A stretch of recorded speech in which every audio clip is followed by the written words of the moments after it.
welcome to this week's podcast on Practice as Research. My name is Nicole Brown, and I'm here today with Sara Young, who's going to talk to us about her ideas and conceptualizations around practice as research. Sara, do you want to say hello? Yes, hello. So I'm Sara, and I work at the Institute of Education. And I have sort of three areas of research that interlink. So I'm mainly based in applied linguistics, which looks at language and the world around it. I also work in the education, but I'm also interested in Polish studies and Polish migration. And the three of those manage to interlink in some way. So that's what I do. Thank you. And so let's start talking about what practice as research means to you then. How do you define it? Okay, so for me, it's got two strands. It's got the creative strand, where the researcher themselves might create an artifact or a piece of artwork, and that contributes to understanding of the research they're doing. But I think the area that I work in more closely is to do with participant research and how participants can contribute in a much bigger way to pieces of research. So it might be creating artwork with the participants, or it might be asking them to do something that then becomes incorporated in what you're looking at. So I think it's that element of participatory research that for me is quite an important strand of practice in research. Is that how you define your own work, that you're doing participatory research rather than practice as research? Probably yes. And I think I was alerted to this by one of the first pieces of research I did working with a group of teenagers. So there were Polish teenagers who'd come to live in the UK. And I said, well, I'd like to know about your experiences. And one of the boys got really excited and was like, oh, I'm going to be in a book. This is so fantastic. I can be me in a book. And I had this sort of awkward experience of saying, well, it's not actually going to have to be you because I need to change your name and some of the locations.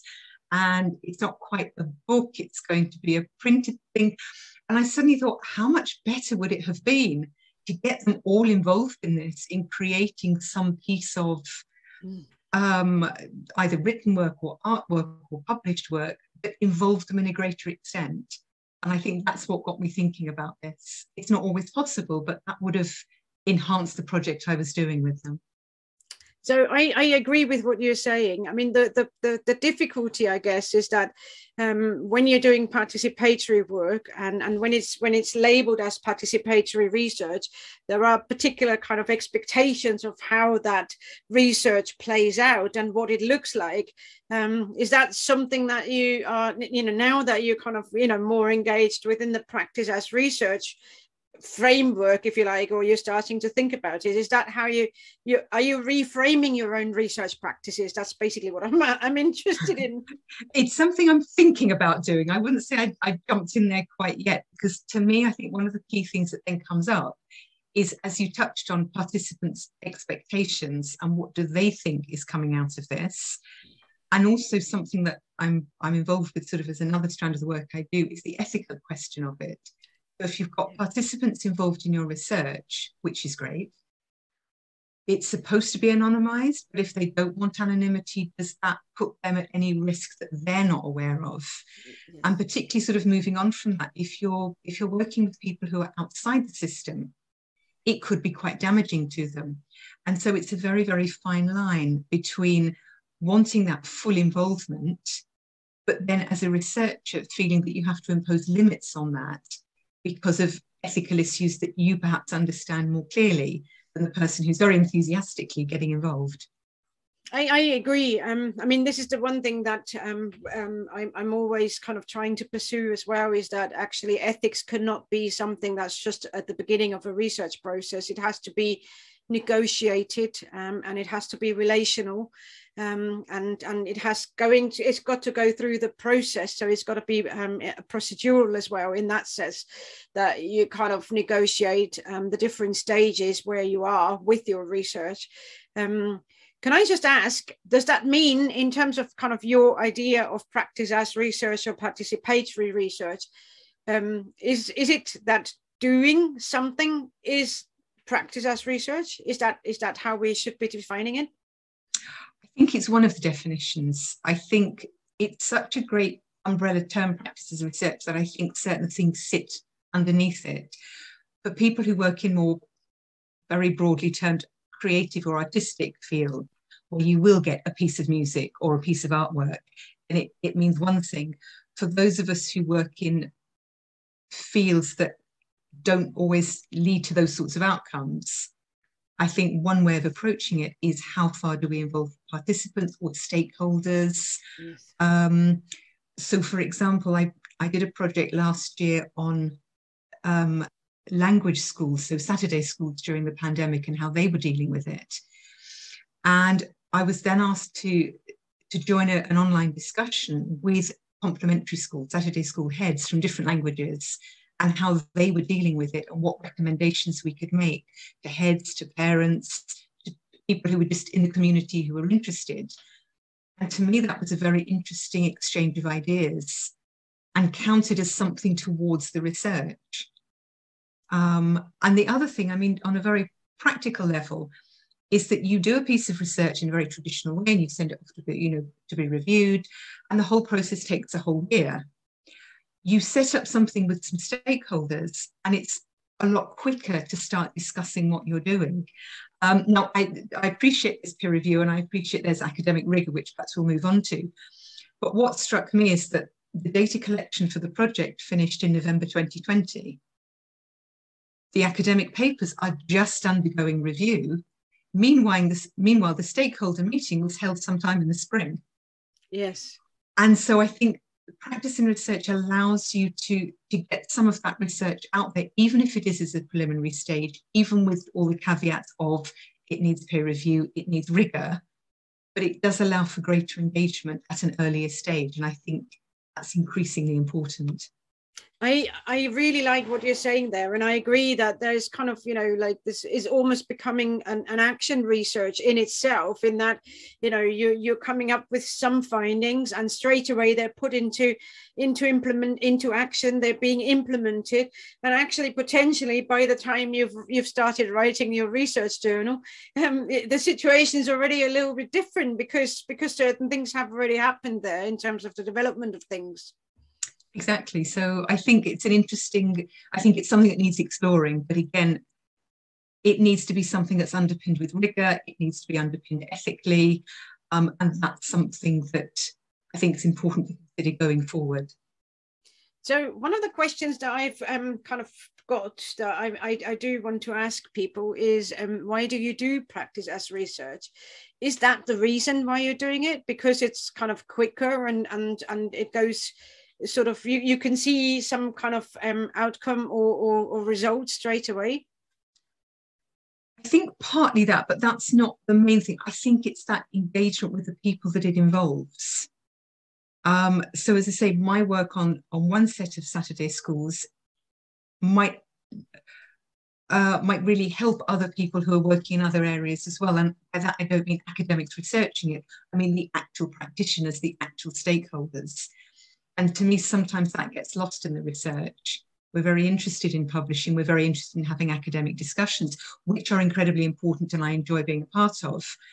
But I do like to feel that any research I do actually does touch people that I'm talking about.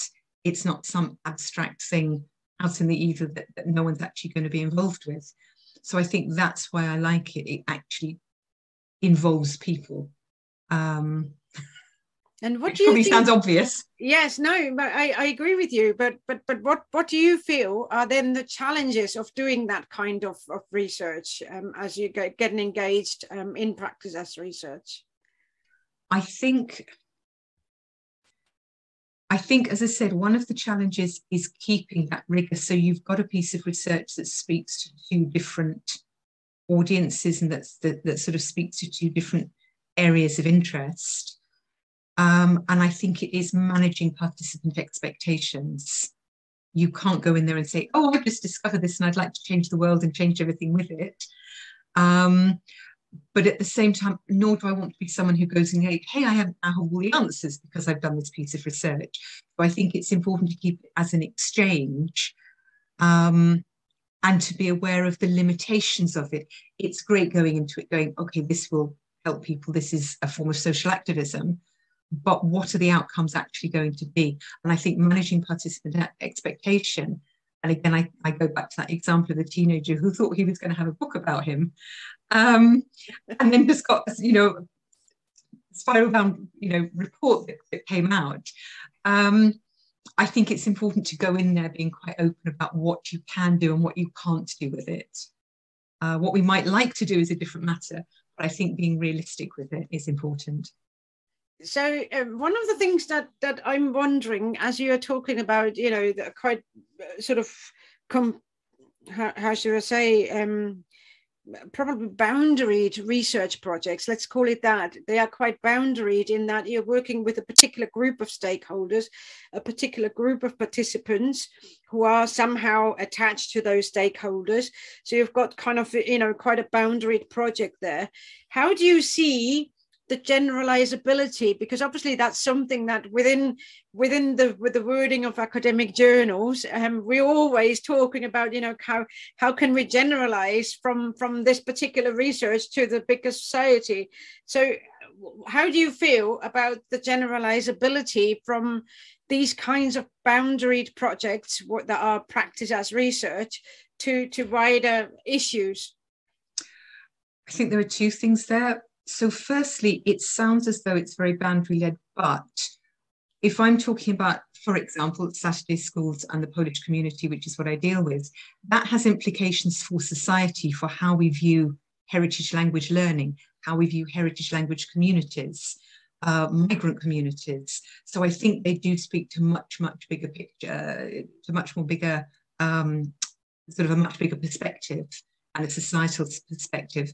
So while I don't claim that any piece of research I do is going to change the world, it might open some of those or start some of those conversations.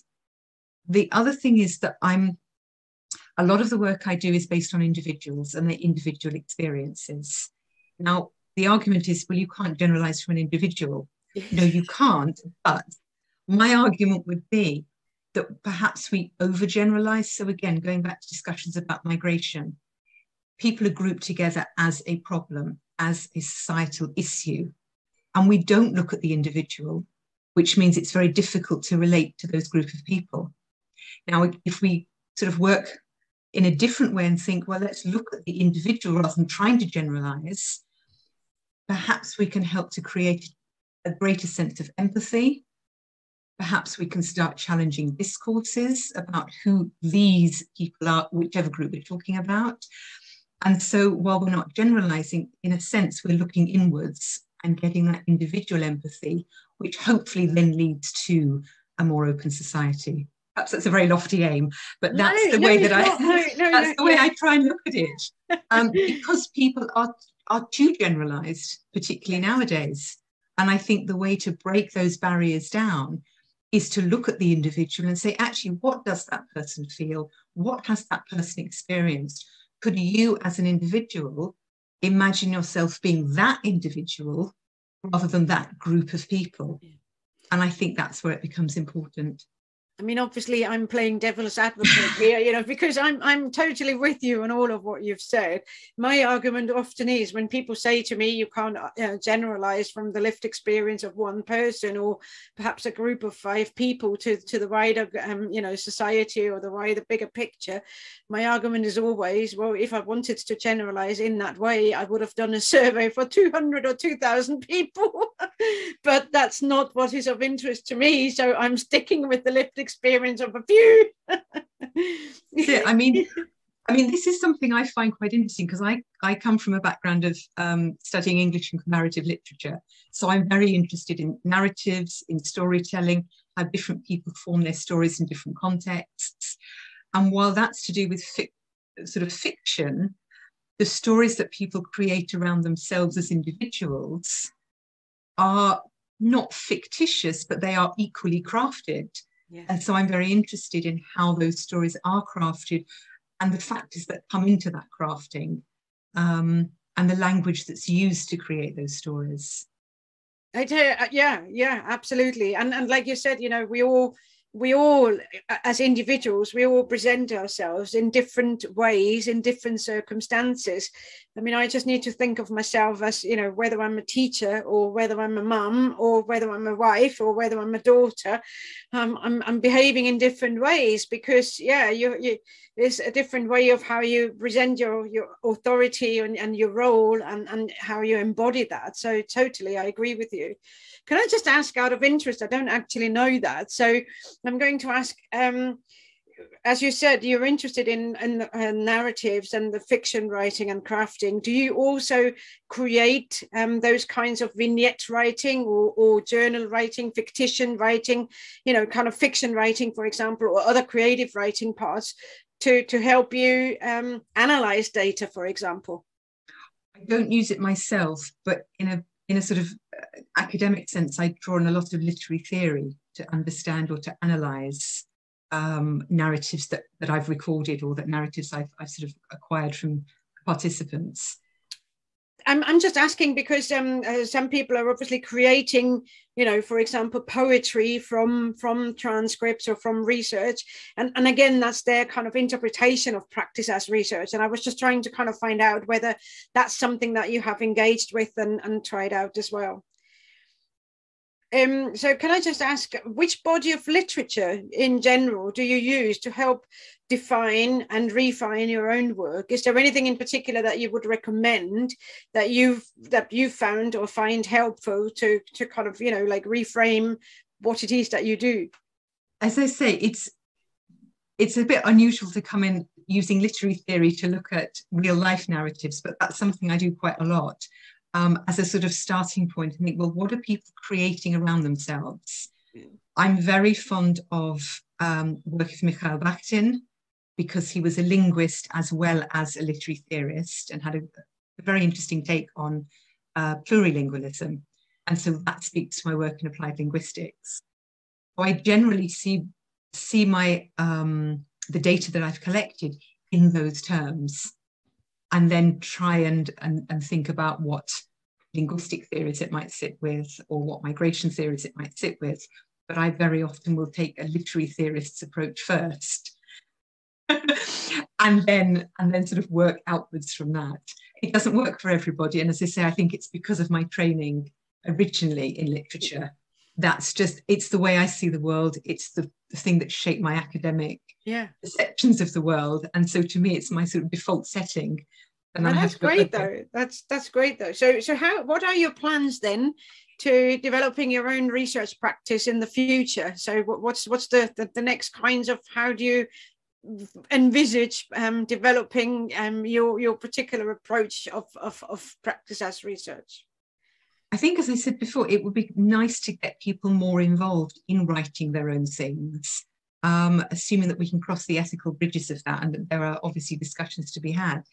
But I think if they can create something more tangible that could then be showcased or then be made as part of an argument, and so it was even more of a co-construction than perhaps this research is anyway, that would be quite interesting. If, for example, I went into a particular Saturday school and asked the students there to draw something or bring something or talk about something that meant something to them, and then added into whatever it was I was sort of using as an output. And who knows, you may be writing your own Elizabethan sonnet as well. Well, there we go, you see. Well, thank you very much, Sara, for this conversation. It was really, really interesting. It was great to have you here. It was great to hear from your projects. Anyone who's listening, please do check out the website, and the links will be made available in the chat boxes. Thank you.